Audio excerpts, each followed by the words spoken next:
Hello दोस्तों, कैसे हैं आप। हमारे YouTube channel S Khan sir में आपका स्वागत है। दोस्तों, आगे बढ़ने से पहले हमारे चैनल को लाइक एंड सब्सक्राइब कर दीजिए। दोस्तों, अभी हम आपको सुना रहे हैं शिव खेड़ा जी की किताब जीत आपकी, इसका लेसन 4 है जो हम आपको आज बताएंगे। कार्य योजना, एक्शन प्लान।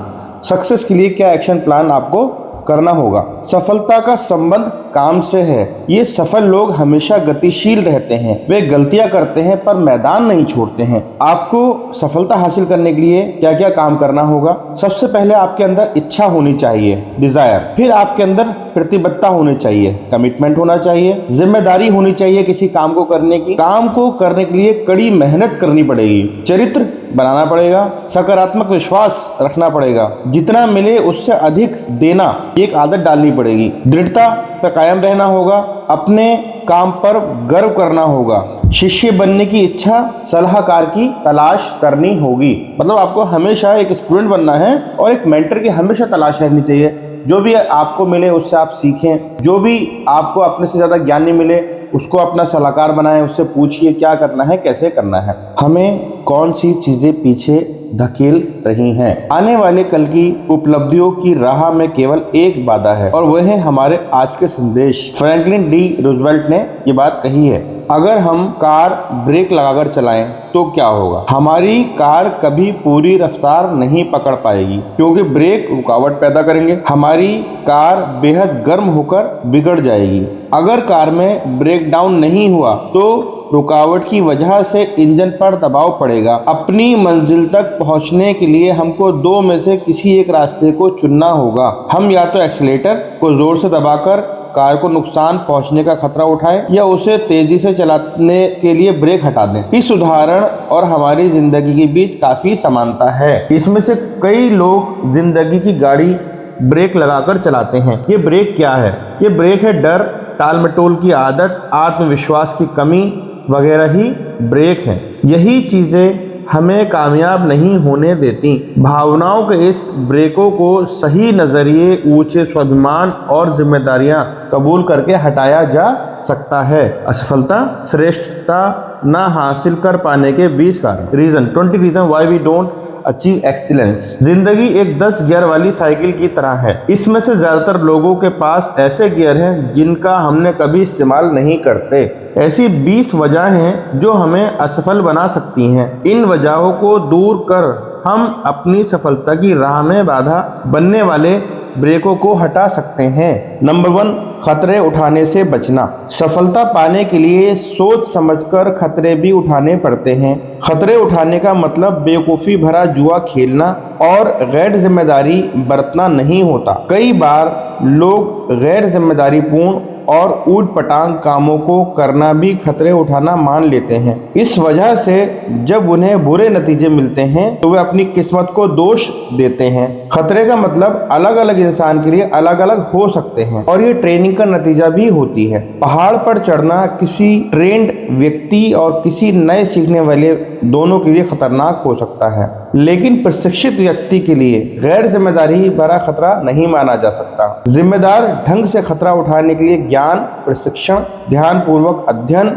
आत्मविश्वास और काबिलियत की जरूरत होती है। खतरा सामने होने पर ये चीजें हमको उसका सामना करने की हिम्मत देती हैं। खतरा न उठाने वाला आदमी कोई गलती भी नहीं करता, लेकिन कोशिश न करना, कोशिश करके असफल होने से भी बड़ी गलती है। कई लोगों में फैसला न ले पाने की आदत बन जाती है और ये छुआछूत बीमारी की तरह फैलती है। ऐसे लोग फैसला न ले पाने के कारण कई अवसरों से हाथ धो बैठते हैं। खतरे उठाइए पर जुआ मत खेलिए। खतरे उठाने वाले अपनी आंखें खुली करके आगे बढ़ते हैं, जबकि जुआ खेलने वाले अंधेरे में तीर चलाते हैं। एक बार किसी ने किसान से पूछा, क्या तुमने इस मौसम में गेहूं की फसल बोई है? किसान ने जवाब दिया, नहीं, मुझे बारिश न होने का अंदेशा था। उस आदमी ने पूछा, क्या तुमने मक्के की फसल बोई है? किसान ने जवाब दिया, नहीं, मुझे डर था कि कीड़े मकोड़े खा लेंगे। तब उस आदमी ने पूछा, आखिरकार तुमने बोया क्या है? किसान ने जवाब दिया, कुछ नहीं, मैंने कोई खतरा नहीं उठाना चाहता। खतरा न लेना भी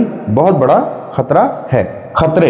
हंसने में बेवकूफ समझे जाने का डर है। हंसने में बेवकूफ समझे जाने का डर है। रोने में जज्बाती समझे जाने का डर है। लोगों से मिलने में नाते जुड़ जाने का डर है। अपनी भावनाएं प्रकट करने में, मन की सच्ची बात खुल जाने का डर है। अपने विचार, अपने सपने लोगों से कहने में उनके चुरा लिए जाने का डर है। किसी को प्रेम करने पर बदले में प्रेम ना पाने का डर है। जीने में मरने का डर है। आशा में निराशा का डर है। कोशिश करने में असफलता का डर है। लेकिन खतरे जरूर उठाए जाने चाहिए, क्योंकि जिंदगी में खतरे न उठाना ही सबसे बड़ा खतरा है। जो शख्स खतरे नहीं उठाता वो ना तो कुछ करता है, ना कुछ पाता है और ना ही कुछ बनता है। वे जिंदगी में दुख दर्द से तो बच सकते हैं, लेकिन वे सीखने, महसूस करने, बदलाव लाने, आगे बढ़ने या प्रेम करने और नए जीवन जीने की सीख नहीं पाते हैं। अपने नजरिए को जंजीरों में बांधकर गुलाम बन जाते हैं और अपनी आजादी खो देते हैं। सिर्फ खतरे उठाने वाला इंसान ही सही मायने में आजाद है। लगातार कोशिश की कमी। जब मुश्किलों पर काबू पाना नामुमकिन लगता है तो भागना सबसे आसान तरीका नजर आता है। ये बात हर शादी, नौकरी और रिश्ते पर लागू होती है। जीतने वाले चोट भले ही खाएं लेकिन मैदान नहीं छोड़ते। हम सबको जिंदगी में ठोकरें लगती हैं, लेकिन इसका ये मतलब नहीं कि हम असफल हैं। दृढ़ता और अड़ियल पर में क्या फर्क है? अंतर यह है कि दृढ़ता मजबूत इच्छा शक्ति की निशानी है, जबकि अड़ियल घोर अनिच्छा का प्रतीक है। ज्यादातर लोग जानकारी या प्रतिभा की कमी की वजह से नहीं, बल्कि कोशिश बंद कर देने की वजह से असफल होते हैं। सफलता का पूरा राज इन दो खूबियों में छुपा हुआ है, दृढ़ता और प्रतिरोध। जिन कामों को करना चाहिए उनके बारे में दृढ़ता दिखाएं और जिन्हें नहीं करना चाहिए उनका प्रतिरोध करें। कोई आदमी इसलिए हीरो नहीं होता कि वो किसी और से ज्यादा बहादुर है, बल्कि इसलिए होता है क्योंकि वो अपनी बहादुरी दूसरों की तुलना में 10 मिनट ज्यादा दिखाता है। कोई आदमी इसलिए हीरो नहीं होता कि वो किसी और से ज्यादा बहादुर है, बल्कि इसलिए होता है क्योंकि वो अपनी बहादुरी दूसरों की तुलना में 10 मिनट ज्यादा दिखाता है। पॉइंट है हमारा दोस्तों, हमारा तीसरा पॉइंट है इच्छा फौरन पूरी करने की चाह। कई लोग रातों रात लाखों करोड़ों कमाना चाहते हैं। इस वजह से आजकल लॉटरी का धंधा काफी फल फूल रहा है। हम इच्छाएं झटपट पूरी करने के दौर में जी रहे हैं। आजकल हमको जागने से लेकर सुलाने तक के लिए यानी हर काम के लिए गोली मौजूद है। लोग ये गोली खाकर अपनी दिक्कतों से छुटकारा पाना चाहते हैं। इसी तरह करोड़पति बनने के लिए लोग अपनी ईमानदारी का गला घोटकर शॉर्टकट आसानी से अपनाने से नहीं हिचकिचाते। इच्छा फौरन पूरी करने की चाह रखने वाले उसके नतीजों के बारे में नहीं सोचते। आज की पीढ़ी अच्छी खुराक उसे मानती है जिसके खाने से वजन 5 पाउंड घट जाए। इच्छा फौरन पूरी करने की चाह रखने वाले उसके नतीजों के बारे में नहीं सोचते हैं। आज की पीढ़ी अच्छी खुराक उसे मानती है जिसके खाने से वजन 5 पाउंड कम हो जाए। ऐसे लोग हैं जो और ज्यादा जन्मदिन मनाने के बजाय और ज्यादा तारीफें चाहते हैं। अगर आप कल के बारे में सोचने के बजाय केवल आज के बारे में सोचते हैं तो ये दूर अंदेशी नहीं है। सीमित सोच के सहारे आप कोई सार्थक लक्ष्य कायम नहीं कर सकते हैं। चौथा पॉइंट है प्राथमिकताएं तय ना करना। कुछ लोगों की अपनी प्राथमिकताएं किसी भी काम को लेकर नहीं होती हैं। लोग प्राथमिकताओं की अदला बदली करते हैं, जबकि ऐसा नहीं करना चाहिए। उदाहरण के तौर पर रिश्ते निभाने के लिए वे समय और स्नेह का मुआवजा। कुछ लोगों को अपने बीवी बच्चों के साथ घुल मिलकर वक्त गुजारने के बजाय अपनी गैर हाजिरी का हर्जाना चीजें खरीद कर चुकाना अधिक आसान लगता है। अपनी प्राथमिकताएं तय न कर पाने के कारण हम वक्त बर्बाद करते हैं। हम ये नहीं समझ पाते हैं कि वक्त की बर्बादी का मतलब जीवन की बर्बादी है। प्राथमिकताएं तय करने के लिए खुद को अनुशासित करना पड़ता है।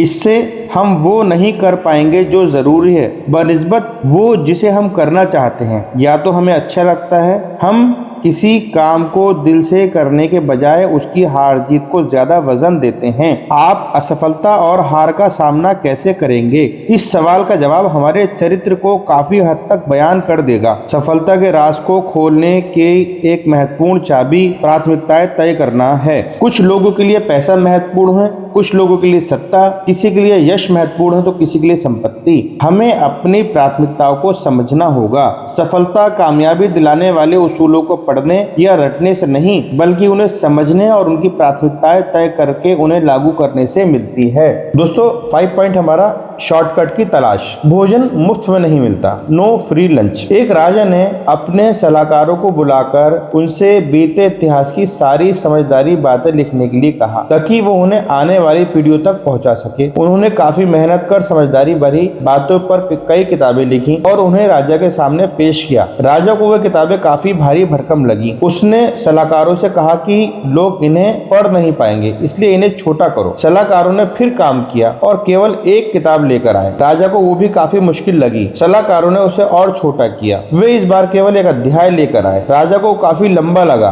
तब सलाहकारों ने उसे और छोटा कर केवल एक पन्ना पेश किया, लेकिन राजा को एक पन्ना भी लंबा लगा। आखिरकार वह राजा के पास केवल एक वाक्य लिखकर ले आए और राजा उससे संतुष्ट हो गया। राजा ने कहा कि अगर वे उसे आने वाली पीढ़ियों तक समझदारी का केवल एक वाक्य पहुंचाना हो तो वो ये कहना होगा, भोजन मुफ्त में नहीं मिलता। भोजन मुफ्त में नहीं मिलता का मतलब दरअसल यह है कि हम कुछ दिए बिना कुछ पा नहीं सकते। दूसरे लफ्जों में कहें तो हम जो लगाते हैं बदले में वही पाते हैं। अगर हमने किसी योजना में ज्यादा लागत नहीं लगाई है तो वो हमको ज्यादा फायदा भी नहीं देगी। बेशक हर समाज में ऐसे मुफ्तखोर भी होते हैं जो कुछ किए बिना ही पाने की उम्मीद लगाए रहते हैं। आसान रास्ता काफी मुश्किल रास्ता साबित हो सकता है। एक बार एक लार्क चिड़िया जंगल में गाना गा रही थी। तभी एक किसान उसके पास से कीड़ों से भरा एक संदूक लेकर गुजरा।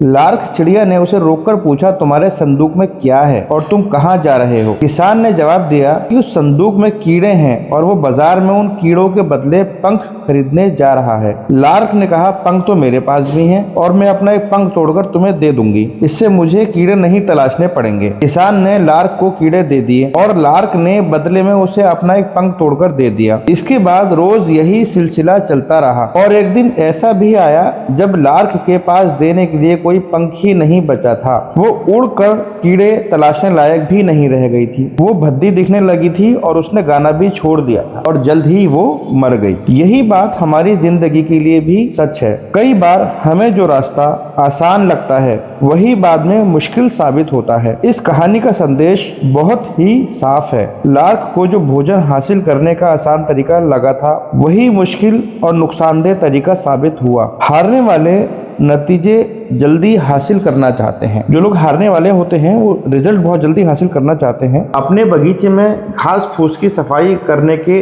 दो तरीके हैं। आसान तरीका यह है कि घास काटने वाली मशीन का इस्तेमाल किया जाए और इससे बगीचा कुछ देर के लिए अच्छा दिखेगा, लेकिन ये समस्या का अस्थायी हल है। जल्दी घास फिर उगाएगी। दूसरा थोड़ा मुश्किल तरीका यह है कि घुटनों के बल झुककर अपने हाथ में एक एक घास को जड़ से निकालें। यह तरीका समय लेने वाला और तकलीफदेह है, लेकिन इसे अपनाने से घास लंबे समय तक नहीं उगेगी। पहला तरीका आसान लगता है, लेकिन उसे अपनाने से समस्या बनी रहती है। दूसरा तरीका उतना आसान नहीं है, लेकिन वो समस्या को जड़ से खत्म कर देता है। महत्वपूर्ण बात यह है कि समस्या को जड़ से मिटाया जाए। जिंदगी में हमारे नजरिए के बारे में भी यही बात लागू होती है। कुछ लोग अपने अंदर की कड़वाहट और नाराजगी का इजहार करते रहते हैं और ये नजरिया उनको जिंदगी में बार बार जाहिर होता रहता है। आज लोगों की समस्या यह है कि वे हर मसले का हल फौरन चाहते हैं। वे हर चीज का समाधान 1 मिनट में चाहते हैं।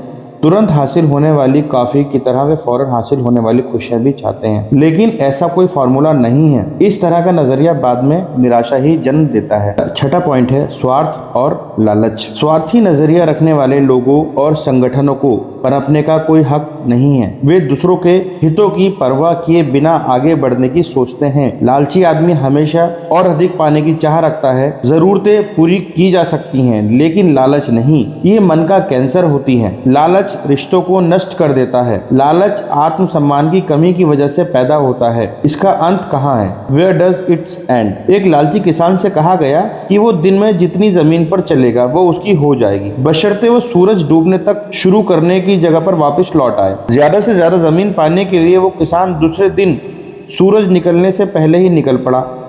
वो काफी तेजी से चल रहा था क्योंकि वो ज्यादा से ज्यादा जमीन हासिल करना चाहता था। थकने के बावजूद वो सारी दोपहर चलता रहा क्योंकि वो जिंदगी में दौलत कमाने के लिए हासिल किए हुए उस मौके को गंवाना नहीं चाहता था। दिन ढलते समय उसे याद आई कि सूरज डूबने से पहले शुरुआत की जगह पर पहुंचना है। अपने लालच की वजह से वो काफी दूर तक निकल आया था। वापिस लौट पड़ा।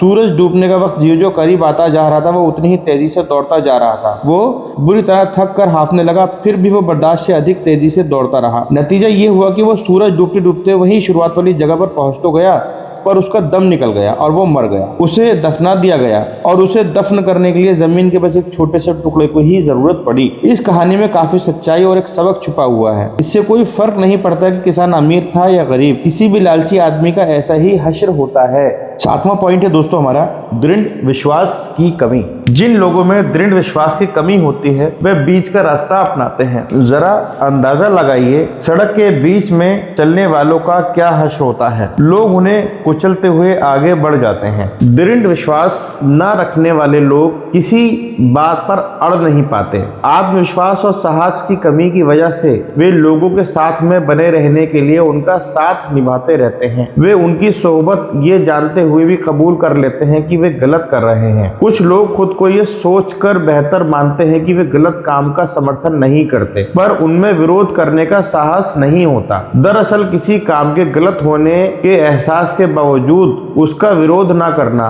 दरअसल उस काम का समर्थन करना ही है। सफलता पाने का एक अहम राज यह है कि किसी बात के विरोध में रहने के बजाय किसी बात के समर्थन में रहो। इस तरह हम समस्या के नहीं बल्कि समाधान का हिस्सा बन जाते हैं। याद रखिए, किसी बात पर टिके रहने के लिए दृढ़ विश्वास की जरूरत होती है। दृढ़ विश्वास आस्था से उपजता है। कर्म के बिना आस्था एक भटकाव बन जाती है। आस्था चमत्कारों का इंतजार नहीं करती बल्कि चमत्कारों को जन्म देती है।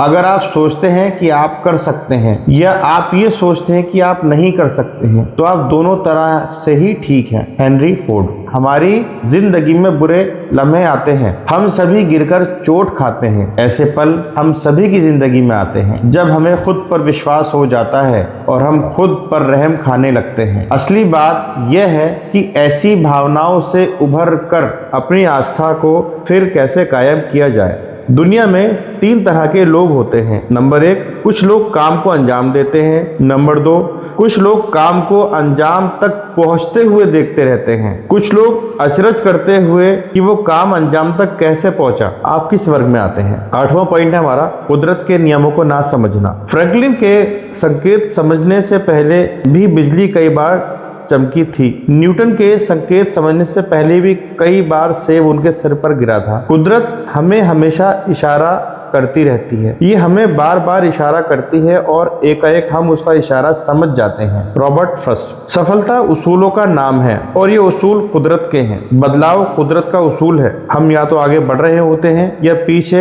हट रहे होते हैं। हम या तो काम बना रहे होते हैं या काम बिगाड़ रहे होते हैं। स्थायी की कोई गुंजाइश नहीं होती। अगर हम किसी बीज को पेड़ बनने के लिए नहीं बोएंगे तो वो सड़ जाएगा। आप चाहें या ना चाहें, बदलाव तो होना ही है और होकर रहेगा। हर तरक्की बदलाव का नतीजा होती है, पर जरूरी नहीं कि वो हर बदलाव की वजह से तरक्की हो। हमें बदलावों का जायजा लेना चाहिए और उन्हें तभी कबूल करना चाहिए जब वे वाजिब लगें। किसी चीज को जांचे बिना कबूल कर लेना आदमी के ढीले स्वभाव को दर्शाता है। ऐसा करना आत्मविश्वास और आत्मसम्मान की कमी की निशानी है। परंपरा के बारे में काफी कुछ कहा जा सकता है। केवल तरक्की के लिए तरक्की करना एक तरह की कैंसरग्रस्त सोच है। ये चारों ओर फैल रही है। नकारात्मकता है, ये तरक्की नहीं बर्बादी है। सही मायने में तरक्की के लिए उसका सकारात्मक होना जरूरी है। सफलता किस्मत से नहीं, कुछ नियमों का पालन करने से मिलती है। वजह और नतीजे का सिद्धांत। सफल होने के लिए हमें वजह और नतीजे के सिद्धांत पर काम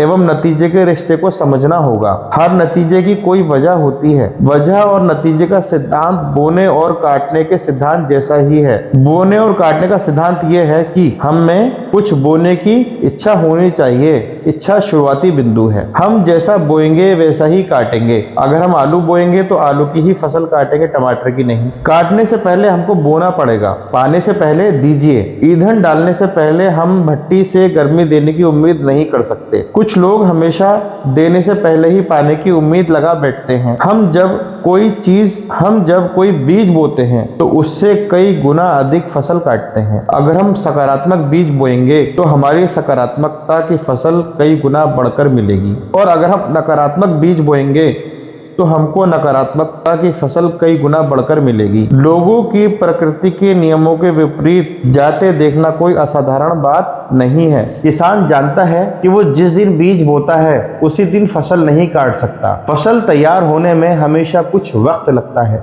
हम कम बोएंगे तो कम काटेंगे, हम ज्यादा बोएंगे तो ज्यादा काटेंगे। ये भौतिक विज्ञान के नियम जैसा है। हर क्रिया के बराबर शक्ति की प्रतिक्रिया होती है। लोग अक्सर नतीजे बदलने की कोशिश करते हैं जबकि वजह बरकरार रहती है। हम अपने दिमाग को सकारात्मक विचारों की खुराक लगातार देते रहें, वरना नकारात्मकता खाली पड़ी जगह पर अपने आप काबिज हो जाएगी। जो बात जेम्स एलन ने अपनी किताब एज अ मैन थिंकेथ में कही है, वही बात कई पुरानी कहानियों में भी कही जा चुकी है। इंसान का दिमाग बगीचे की तरह होता है। हम अच्छे बीज बोएंगे तो बगीचा भी अच्छा होगा। अगर हम कुछ नहीं बोएंगे तो कुछ भी नहीं उगेगा और वो जंगली घास फूस होगी। ये कुदरत का नियम है। हमारी जिंदगी का सच भी यही है। मैं तो कहना चाहूंगा कि जंगली घास फूस अच्छी बीज बोने के बावजूद भी उगेंगे। इसलिए निराई का काम हमेशा जारी रहना चाहिए। हम किसी गिलास में पानी डालकर तापमान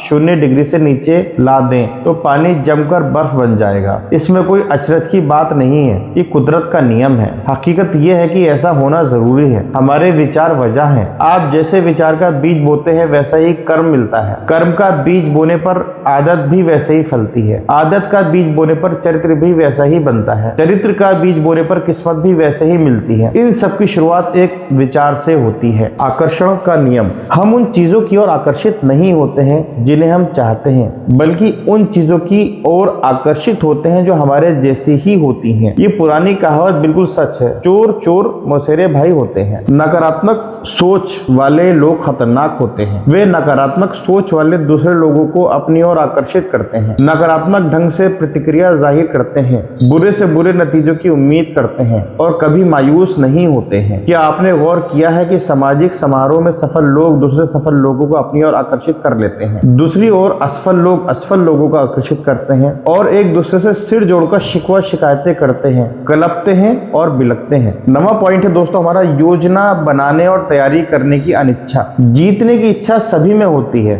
मगर जीतने के लिए तैयारी करने की इच्छा बहुत कम लोगों में होती है। Vince Lombardi. ज्यादातर लोग अपनी जिंदगी के बारे में योजना बनाने के बजाय पार्टी और छुट्टियों के बारे में योजना बनाने में वक्त बिताते हैं। तैयारी।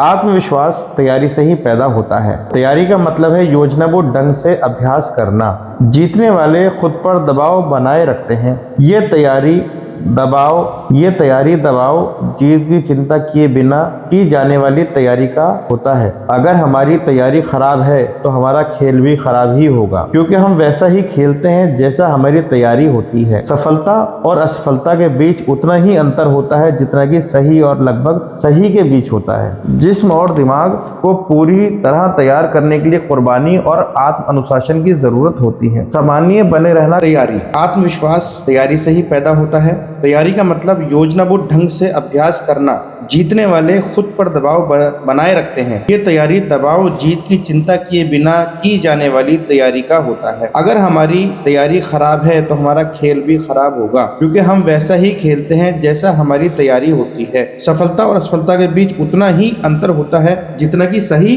और लगभग सही के बीच होता है। जिस्म और दिमाग को पूरी तरह तैयार करने के लिए कुर्बानी और आत्म अनुशासन की जरूरत होती है। सामान्य बने रहना काफी आसान है, लेकिन सबसे बेहतर बनना काफी मुश्किल है। इसलिए कोई ताज्जुब की बात नहीं है कि सामान्य लोग आसान रास्ता अपनाते हैं। किसी क्षेत्र में सफलता दिलाने वाली बढ़त तैयारी से ही मिलती है। तैयारी। आत्मविश्वास तैयारी से ही पैदा होता है। तैयारी का मतलब है योजनाबद्ध ढंग से अभ्यास करना। जीतने वाले खुद पर दबाव बनाए रखते हैं। वो तैयारी दबाव जीत की चिंता किए बिना की जाने वाली तैयारी का होता है। अगर हमारी तैयारी खराब है तो हमारा खेल भी खराब ही होगा, क्योंकि हम वैसा ही खेलते हैं जैसा हमारी तैयारी होती है। सफलता और असफलता के बीच उतना ही अंतर होता है जितना कि सही और लगभग सही के बीच होता है। जिस्म और दिमाग को पूरी तरह तैयार करने के लिए कुर्बानी और आत्म अनुशासन की जरूरत होती है। सामान्य बने रहना काफी आसान है, लेकिन सबसे बेहतर बनना काफी मुश्किल है। इसलिए कोई ताज्जुब की बात नहीं है कि सामान्य लोग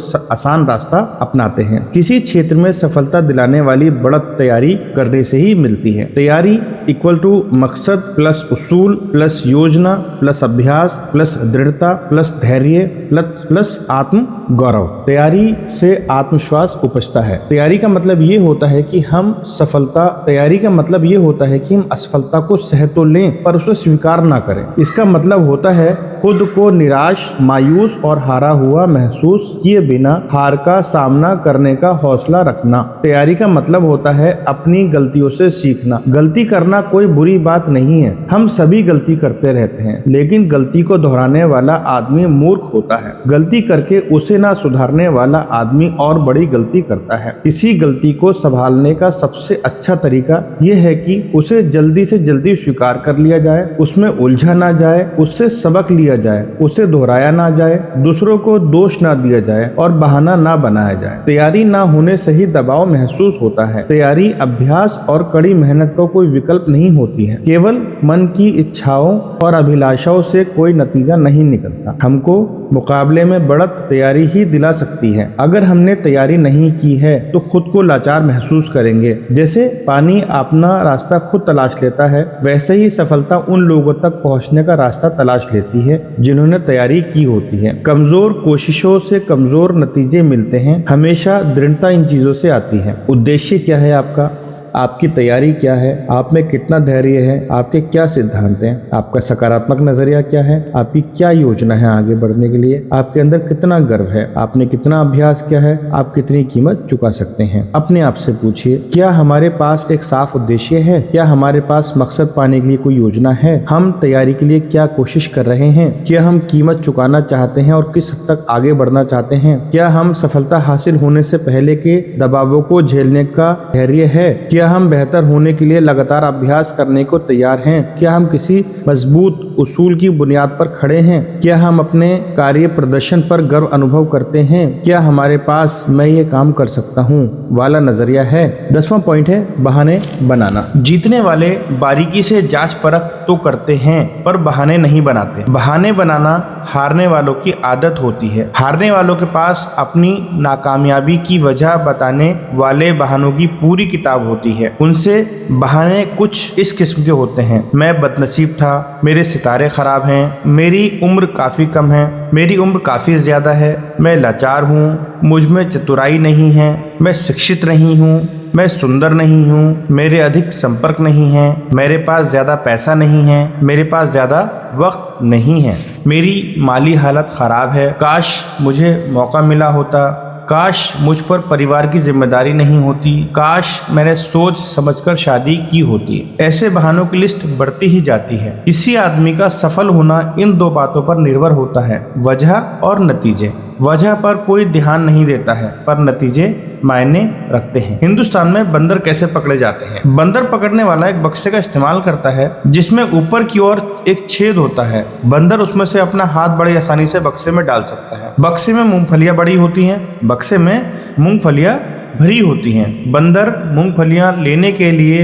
बक्से में हाथ डालता है। मूंगफलियां लेते समय उसकी मुट्ठी बंध जाती है। उसके बाद बंदर अपना हाथ बक्से से बाहर निकालना चाहता है, लेकिन जिस छेद के रास्ते को वो खुला हुआ हाथ डालता है वो इतना बड़ा नहीं होता कि उसमें से मुट्ठी बाहर निकले। अब बंदर के पास विकल्प होता है कि वो या तो मूंगफलियों को छोड़ दे, मूंगफलियों को छोड़कर हमेशा के लिए आजाद हो जाए, या उन्हें पाने के चक्कर में पकड़ लिया जाए। अपने अंदाजा लगा लिया होगा वो मूंगफलियां हाथ में थामे रहता है और पकड़ा जाता है। हम लोग उन बंदरों से अलग नहीं हैं।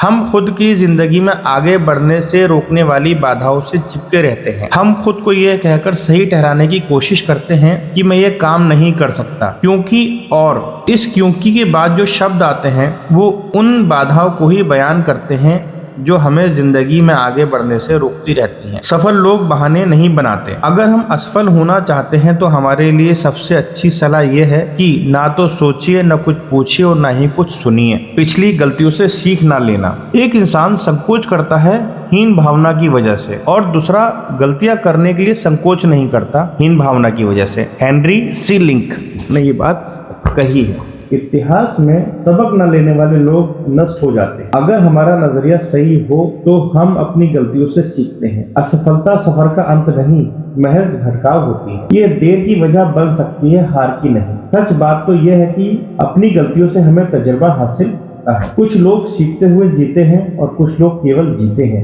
अक्लमंद लोग अपनी गलतियों से सीखते हैं, अधिक अक्लमंद लोग दूसरे की गलतियों से सीखते हैं। हमारी जिंदगी इतनी लंबी नहीं होती कि हम केवल अपनी गलतियों से सीखते रहते हैं। अवसर को ना पहचान पाना, अवसर बाधाओं का रूप धरकर भी आ सकते हैं, इसलिए बहुत सारे लोग उन्हें पहचान नहीं पाते। याद रखिए, बाधा जितनी बड़ी होगी अवसर भी उतना ही बड़ा होगा। डर वास्तविक हो सकता है और काल्पनिक भी। डरा हुआ इंसान अटपटे काम करता है। डर की बुनियादी वजह नासमझी होती है। डर कर जीना भावनाओं की कैद में जीने के समान है। डर असुरक्षा की भावना, आत्मविश्वास की कमी और बहानेबाजी की आदत को जन्म देता है। ये हमारी क्षमता और योग्यता को नष्ट कर देता है। डरा हुआ इंसान ढंग से सोच नहीं पाता है। डर रिश्तों और सेहत को नष्ट कर देते हैं। डर की कुछ आम वजह यह है: असफलता का डर, अनजानी चीज का डर, तैयारी ना होने का डर, गलत फैसले लेने का डर, अस्वीकार किए जाने का डर। कुछ इस तरह के डरों को बयान किया जा सकता है, जबकि कई प्रकार के डर केवल महसूस किए जा सकते हैं। डर इंसान को बेचैन कर देता है, जिसकी वजह से इंसान बेतुकी बातें सोचने लगता है। नतीजे के तौर पर समस्याएं हल करने की उसकी क्षमता पर बुरा असर पड़ता है। आम तौर पर लोग डर से दूर भागते हैं। भागने से हमें राहत मिलती है और कुछ देर के लिए डर का असर कम हो जाता है, लेकिन डर की वजह बरकरार रहती है। कई बार बेबुनियाद डर हमारी समस्याओं को बढ़ा देता है। काबू से बाहर हो जाने पर डर हमारी खुशियों और रिश्तों को नष्ट कर देता है। डर को एक ऐसा झूठ मानिए जो हमें सच लगता है। असफलता से भी अधिक बुरी असफलता का डर होता है। आदमी के साथ घटित होने वाली सबसे बुरी चीज असफलता नहीं होती है। कोशिश न करने वाले लोग प्रयत्न करने से पहले ही असफल हो जाते हैं। बच्चे जब चलना सीखते हैं तो बार बार गिरते हैं, लेकिन उनके लिए वो असफलता नहीं बल्कि सीख होती है। अगर वे मायूस हो जाएं तो कभी चल नहीं पाएंगे। घुटनों के बल बैठकर डरी हुई जिंदगी जीने से अपने पैरों पर खड़े होकर मरना ज्यादा बेहतर है। प्रतिभा का उपयोग ना कर पाना। अल्बर्ट आइंस्टीन का कहना था, मुझे लगता है कि मैंने जिंदगी में केवल 25% बौद्धिक क्षमता का उपयोग किया है। विलियम जेम्स के मुताबिक इंसान अपनी केवल 10-12% आंतरिक क्षमता का ही उपयोग करता है। ज्यादातर लोगों की जिंदगी का सबसे दुखद पहलू यह होता है कि वह अपने मन में कुछ करने की इच्छाएं लिए हुए ही मर जाते हैं। जीवित होते हुए वे जिंदगी को जी नहीं सके। वे इस्तेमाल होने की वजह से नहीं बल्कि जंग लगने की वजह से मरे। मैं खुद में जंग लगवाने के बजाय इस्तेमाल होना ज्यादा पसंद करूंगा। जिंदगी में सबसे दुखद शब्द ये होते हैं, मुझे ये करना चाहिए था। खाली बैठने और इंतजार करने में बहुत फर्क है। खाली बैठने का मतलब है बेकारी और निकम्मापन, जबकि धैर्य और इंतजार करना एक सोचा समझा फैसला है। यह एक क्रम है, इसमें लगातार कोशिश और दृढ़ता शामिल है। किसी ने एक बुजुर्ग आदमी से पूछा, जिंदगी का सबसे बड़ा बोझ क्या है? बुजुर्ग ने बड़ी दुखी आवाज में जवाब दिया, ढोने के लिए कोई बोझ ना होना। दोस्तों, हमारा अगला टॉपिक है अनुशासन की कमी। आपको जिंदगी में ये चुनाव करना है कि आप अनुशासन की कीमत चुकाएंगे या अफसोस की। Tim Connor. क्या हमने कभी विचार किया है कि कुछ लोग अपने लक्ष्य तक क्यों नहीं पहुंच पाते? उन्हें बार बार हार और संकट का सामना क्यों करना पड़ता है? कुछ लोगों को लगातार सफलता क्यों मिलती जाती है जबकि दूसरे लोगों को अंतहीन असफलताएं झेलनी पड़ती हैं? खेलकूद, शिक्षा, व्यापार यानी किसी भी क्षेत्र में अनुशासन के बिना महत्वपूर्ण सफलता कोई भी कभी हासिल नहीं कर सका। अनुशासनहीन लोग हर काम करने की कोशिश करते हैं, लेकिन उनमें किसी भी काम को करने का संकल्प नहीं होता। कुछ तथाकथित उदार चिंतकों ने अनुशासनहीनता को स्वतंत्रता माना है, लेकिन किसी विमान में बैठते वक्त मैं यही चाहूँगा कि उसका पायलट अनुशासित हो, जिनकी उससे उम्मीद की जाती है, ना कि अपने मन की मौज के मुताबिक काम करे। मैं नहीं चाहूँगा कि विमान ऐसा कोई पायलट चलाए जो इस दर्शन में विश्वास करता हो कि मैं आज़ाद हूँ, और मैं नहीं चाहता कि मुझे कोई कंट्रोल टावर बताए कि मुझे क्या करना है। लगातार कोशिश की कमी अनुशासन की कमी का नतीजा होती है। अनुशासित रहने के लिए आत्मनियंत्रण एवं त्याग की आवश्यकता होती है तथा भटकाव और लालच से बचना पड़ता है। इसका मतलब ये होता है कि हम लक्ष्य पर ध्यान लगाएं, भाप इंजन को तब तक नहीं खींच सकती जब तक उसे एक दायरे में सीमित ना कर दिया जाए। नियाग्रा फॉल से बिजली तब तक नहीं बनाई जा सकती जब तक कि उसे बांधा ना जाए। खरगोश और कछुए की कहानी हम सभी जानते हैं। खरगोश ने अपनी रफ्तार के बारे में डींगे हाँकी और कछुए को दौड़ में मुकाबला करने की चुनौती दी। कछुए ने चुनौती कबूल कर ली। उन्होंने एक लोमड़ी को जज बनाया। दौड़ शुरू हुई तो कछुआ अपनी धीमी चाल से चलता रहा, लेकिन खरगोश ने रफ्तार दिखाई। जल्दी ही खरगोश ने कछुए को काफी पीछे छोड़ दिया। उसे जीतने का पूरा भरोसा था, इसलिए उसने सोचा क्यों ना एक झपकी ले ली जाए। नींद खुलने पर उसे दौड़ की याद आई और उसने फिर दौड़ना शुरू किया, लेकिन इसी दौरान कछुआ लक्ष्य तक पहुंचकर दौड़ जीत चुका था। अनियमित कड़ी मेहनत से कहीं बेहतर नियमित रूप से की गई थोड़ी सी कोशिश जो अनुशासन से आती है। अनुशासन और पछतावा दोनों ही दुखदायक हैं। ज्यादातर लोगों को इन दोनों में से किसी एक को चुनना होता है। जरा सोचिए इन दोनों में से कौन ज्यादा तकलीफदेह है। जिन बच्चों को बिना अनुशासन के काफी आजादी देकर पाला जाता है, वे आमतौर पर बड़े होकर ना तो अपनी इज्जत करते हैं और ना ही माँ बाप और समाज की परवाह करते हैं और ना ही वे जिम्मेदारी कबूल करना चाहते हैं। दोस्तों 16वां पॉइंट है हमारा आत्मसम्मान की कमी। अगर कोई इंसान खुद की इज्जत नहीं करता और अपनी अहमियत महसूस नहीं करता, स्वाभाविक रूप से आत्मसम्मान की कमी होती है। ऐसे इंसान ना तो अपनी इज्जत करते हैं और ना ही दूसरों की। उनकी शख्सियत की ड्राइविंग सीट पर अहंकार बैठ जाता है। वो फैसले कोई कायदे का काम करने के लिए नहीं बल्कि अपने अहंकार को संतुष्ट करने के लिए लेता है। जिन लोगों में आत्मसम्मान की कमी होती है वे लगातार अपनी पहचान की तलाश करते रहते हैं। वे खुद को ढूंढते रहते हैं। शख्सियत कहीं पड़ा हुआ नहीं मिलती बल्कि उसे बनानी पड़ती है। बहानेबाजी की आदत, निकम्मापन और आलसीपन आत्मसम्मान की कमी का ही नतीजा होते हैं। निकम्मापन उस जंग की तरह है जो बढ़िया से बढ़िया लोहे को भी खा जाता है। ज्ञान की कमी।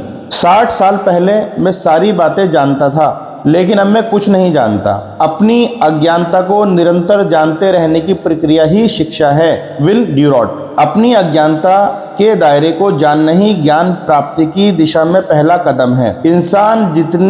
इंसान जितना ज्यादा ज्ञान प्राप्त करता है उससे अपनी अज्ञानता के क्षेत्रों का अनुभव भी उतना ही ज्यादा होता है।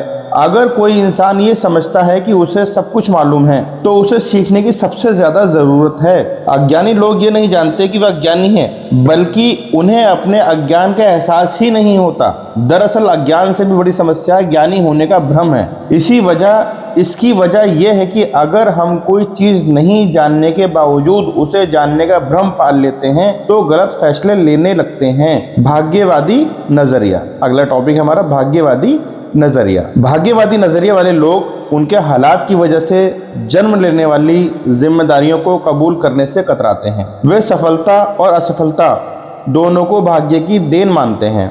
वे सब कुछ भाग्य पर छोड़ देते हैं। वे अपनी कुंडली या सितारों द्वारा पहले से ही लिखी गई तकदीर को मंजूर कर लेते हैं। वे मान लेते हैं कि लाख कोशिश करने के बावजूद वही होगा जो किस्मत में लिखा है, इसलिए वे कोई कोशिश ही नहीं करते और आत्मसंतुष्टि उनकी जिंदगी के जीने का तरीका बन जाती है। वे खुद कुछ कर गुजरने के बजाय कुछ घटित होने का इंतजार करते रहते हैं। किसी भी सफल आदमी से पूछिए तो वो यही कहेगा कि कामयाबी तो किस्मत से मिलती है। कमजोर दिमाग वाले लोग तकदीर बताने वाले, कुंडली देखने वाले और खुद को अवतारी पुरुष घोषित करने वालों के चक्कर में आसानी से आ जाते हैं, जबकि कई बार ऐसे लोग केवल पाखंड कर रहे होते हैं। भाग्यवादी लोग अंधविश्वासों के चुंगल में फंस जाते हैं। कुछ लोग खरगोश के पांव को सौभाग्य हिलाने वाला मानते हैं। वे ये नहीं समझ पाते कि पांव खुद खरगोश के लिए भाग्यशाली साबित नहीं हुआ। अगर हम असफल होना चाहते हैं तो भाग्य में विश्वास कीजिए और सफल होना चाहते हैं तो वजह और नतीजे के सिद्धांत में विश्वास कीजिए। इस तरह हम अपनी किस्मत खुद बनाएंगे। सैमुअल गोल्डविन ने सच ही कहा है, मैं जितनी कड़ी मेहनत करता हूँ भाग्य के उतने ही करीब पहुँच जाता हूँ। कुछ लोग खुद को बदनसीब मानते हैं। इस तरह की सोच भाग्यवादी नजरिए को जन्म देती है। कोई काम आधे मन से करने वाले लोग अक्सर ऐसी बातें करते हैं, मैं कोशिश करूँगा, देखता हूँ ये तरीका काम करता है या नहीं। मैं एक बार कोशिश करके देखूँगा। मेरे पास खोने के लिए कुछ नहीं है। मैंने वैसे भी ज़्यादा कोशिश नहीं की। अगर इस ढंग से सोचते हैं तो हमारा असफल होना निश्चित है, क्योंकि आप में दृढ़ता और समर्पण की कमी है। सोचने का ये ढंग साहस, प्रतिबद्धता और आत्मविश्वास की कमी दर्शाता है। कोई काम आधे मन से करने का मतलब नाकामयाबी की उम्मीद करना और उसे हासिल करना है। कामयाबी कोशिश से मिलती है। Effort does it. एक आदमी ने एक घोड़ा खरीदा और एक बड़ी सी तख्ती लगाकर उसे घुड़शाला में खड़ा कर दिया। एक आदमी ने एक घोड़ा खरीदा और उस पर एक बड़ी सी तख्ती लगा दी और उसे घुड़शाला में खड़ा कर दिया। तख्ती पर लिखा हुआ था, दुनिया का सबसे तेज दौड़ने वाला घोड़ा। घोड़े के मालिक ने ना तो घोड़े से अभ्यास कराया, ना ही उसे चुस्त दुरुस्त रखने के लिए प्रशिक्षित किया। उसने घोड़े को एक रेस में दौड़ाया जिसमें वह आखिरी नंबर पर रहा। घोड़े के मालिक ने फौरन तख्ती बदल दी और घोड़े पर एक नई तख्ती लगा दी जिस पर लिखा थी, घोड़े के लिए सबसे तेज दुनिया। घोड़े के लिए सबसे तेज दुनिया। लोग अपनी आलसीपन या ज़रूरी चीज़ों को ना करने की वजह से नाकामयाब होते हैं और फिर किस्मत को दोष देते हैं। नज़रिया, हिम्मत और सोच में गहराई के बिना जिंदगी एक अंधा तजर्बा है। तंग, सुस्त और कमज़ोर दिमाग वाले लोग हमेशा आसान और सबसे कम रुकावटें वाले रास्ते चुनते हैं। 15 सेकंड तक अपनी क्षमता प्रदर्शित करने के लिए खिलाड़ी 15 साल तक अभ्यास करते हैं। उनसे पूछिए कि क्या वे खुशकिस्मती से जीतते हैं। किसी खिलाड़ी से पूछिए कि कड़े अभ्यास के बाद वह कैसा महसूस करते हैं। वो आपको बताएगा कि वो एक ऐसा महसूस करता है जैसे कि उसकी पूरी ताकत निचोड़ ली गई है। अगर वो ऐसा महसूस नहीं करता है तो इसका यही मतलब होगा कि उसने अभ्यास में अपनी पूरी क्षमता नहीं लगाई। हारने वाले सोचते हैं कि जिंदगी ने उसके साथ नाइंसाफी की है। वे केवल अपनी रुकावटों के बारे में सोचते हैं। वे ये नहीं सोचते कि जो इंसान पूरी तैयारी करके अच्छी तरह खेल रहा है उसे भी उन रुकावटों का सामना करना पड़ा है और उसने उन पर काबू पा लिया है। असफल और सफल व्यक्ति में यही फर्क है। जीतने वाले की तकलीफ बर्दाश्त करने की शक्ति बढ़ जाती है, क्योंकि उसकी मेहनत सिर्फ खेल में प्रदर्शन करने तक सीमित ना रहकर उसके चरित्र को भी ऊंचा उठाती है। भाग्य उनकी मदद करता है जो अपनी मदद खुद करते हैं। एक कस्बे में बाढ़ आई। एक आदमी के सिवा वहां रहने वाला हर आदमी किसी सुरक्षित स्थान पर जा रहा था। जिस आदमी ने अपनी जगह नहीं छोड़ी उसका कहना था, मुझे विश्वास है कि भगवान मेरी रक्षा करेगा। पानी का स्तर बढ़ने पर उसे बचाने के लिए एक जीप आई, पर उस आदमी ने कहकर जाने से इनकार कर दिया कि मुझे विश्वास है कि भगवान मेरी रक्षा करेगा। पानी का स्तर और बढ़ने पर वो अपने मकान की दूसरी मंजिल पर चला गया। तब उसकी मदद करने के लिए एक नाव आई। उस आदमी ने उसके साथ भी यही कहकर जाने से इनकार कर दिया, मुझे विश्वास है भगवान मेरी रक्षा करेगा। पानी का स्तर बढ़ता जा रहा था। वो आदमी अपने मकान की छत पर चला गया। उसकी मदद के लिए हेलीकॉप्टर आया, लेकिन उस आदमी ने अपनी बात फिर दोहराई, मुझे विश्वास है भगवान मेरी रक्षा करेगा। आखिरकार वो डूबकर मर गया। भगवान के पास पहुंचने पर उसने गुस्से भरे लहजे में सवाल किया, मुझे आप पर पूरा विश्वास था, फिर आपने मेरी प्रार्थनाओं को अनसुना कर मुझे क्यों डूबने दिया। भगवान ने जवाब दिया, तुम क्या सोचते हो, तुम्हारे पास जीप, नाव और हेलीकॉप्टर किसने भेजा था।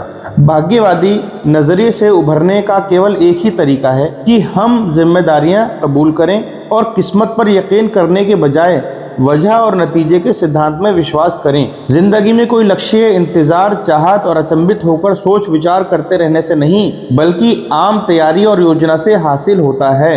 किस्मत लायक लोगों पर मेहरबान होती है। Alexander Graham bell.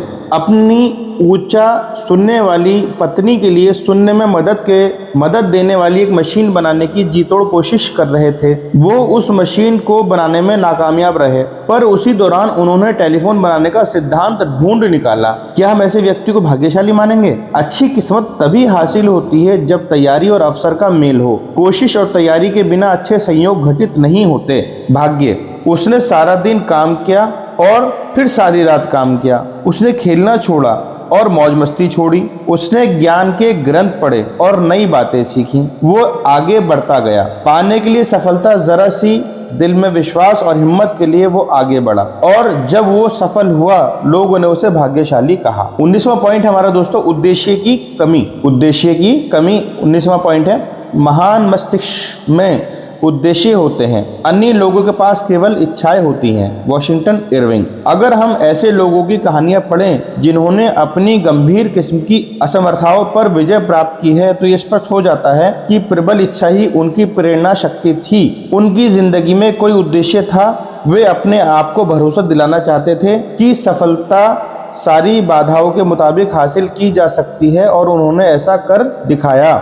इच्छा शक्ति के बल पर ही लकवे का शिकार विल्मा रुडोल्फ ने 1960 में ओलंपिक दौड़ में सबसे तेज दौड़कर सोने के 3 तमगे हासिल किए। इच्छा शक्ति के बल पर ही लकवे की शिकार विल्मा रुडोल्फ ने 1960 की ओलंपिक दौड़ में सबसे तेज दौड़कर सोने के 3 मेडल हासिल किए। ग्लेन कनिंघम के मुताबिक ये इच्छा शक्ति ही थी जिसने जले पैरों वाले एक लड़के को 1 मील की दौड़ में विश्व रिकॉर्ड कायम करने की शक्ति दी। 5 साल की उम्र में एक पोलियो पीड़ित बच्ची ने अपनी इच्छा शक्ति दोबारा हासिल करने के लिए तैरना शुरू किया। सफल होने की अपनी प्रबल इच्छा के बल पर ही उसने 3 प्रतिभागियों में विश्व रिकॉर्ड कायम किया और सन 1956 के मेलबोर्न ओलंपिक में स्वर्ण पदक हासिल किया। उसका नाम है शैली मॉन। जब लोग उद्देश्यहीन और दिशाहीन होते हैं तो उन्हें कोई अवसर नहीं दिखाई देता।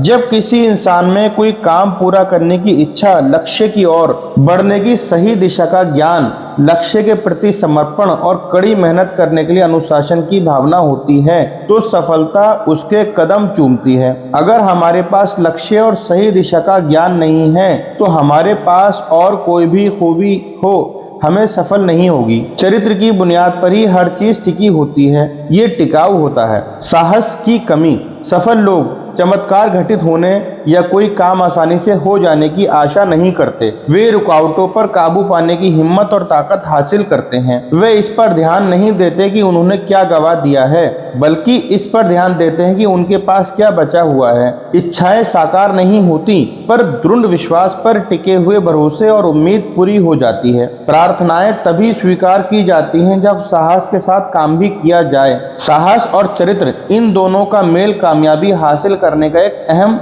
नुस्खा है। आम और खास लोगों के बीच यही फर्क है। हमारा मन जब साहस से भरा होता है तो हम अपने डर को भूल जाते हैं और रास्ते की रुकावटों पर काबू पा लेते हैं। साहस का मतलब डर का ना होना नहीं, बल्कि डर को जीतना है। साहस के बिना चरित्र बेअसर होता है। दूसरी ओर चरित्र के बिना साहस जुल्म का रूप ले लेता है। सफलता का नुस्खा। सफलता पाना केक बनाने की तरह है। अगर हमारे पास सही नुस्खा ना हो तो हमको कामयाबी नहीं मिलती। अच्छा केक बनाने के लिए हमारे पास सही मात्रा में उम्दा किस्म की सामग्री होनी चाहिए। हमको उसे ना तो ज़्यादा आंच देनी होगी, ना ही कम। अगर हमारे पास सही रेसिपी है तो अभ्यास और कभी कभार होने वाली गलतियों से मिलने वाली सीख की मदद से यह काम आसान हो जाता है। अब रेसिपी हमारे पास है, हम इसका इस्तेमाल करेंगे या नहीं, ये हमको तय करना है। सफलता हासिल करने के लिए कुछ सबक। हारने के लिए नहीं बल्कि जीतने के लिए खेलें। हारने के लिए नहीं बल्कि जीतने के लिए खेलें। दूसरों की गलतियों से सीखें। ऊंचे चरित्र वाले लोगों से संबंध रखें। जितना पाते हैं उससे अधिक दें। बिना कुछ दिए कुछ पाने की उम्मीद ना करें। हमेशा दूर की सोचें। अपने मजबूत पहलुओं को जानें और उनकी बुनियाद पर अपना विकास करें। फैसला लेते समय हमेशा हालात की व्यापक तस्वीर को ध्यान में रखें। अपनी सच्चाई के साथ कभी समझौता ना करें। धन्यवाद दोस्तों, आज हमारा ये चैप्टर खत्म हुआ। नेक्स्ट चैप्टर में हम बात करेंगे प्रेरणा। धन्यवाद दोस्तों, हमारे चैनल को लाइक और सब्सक्राइब कर दीजिए और इसे प्रमोट करिए अपने दोस्तों में। धन्यवाद।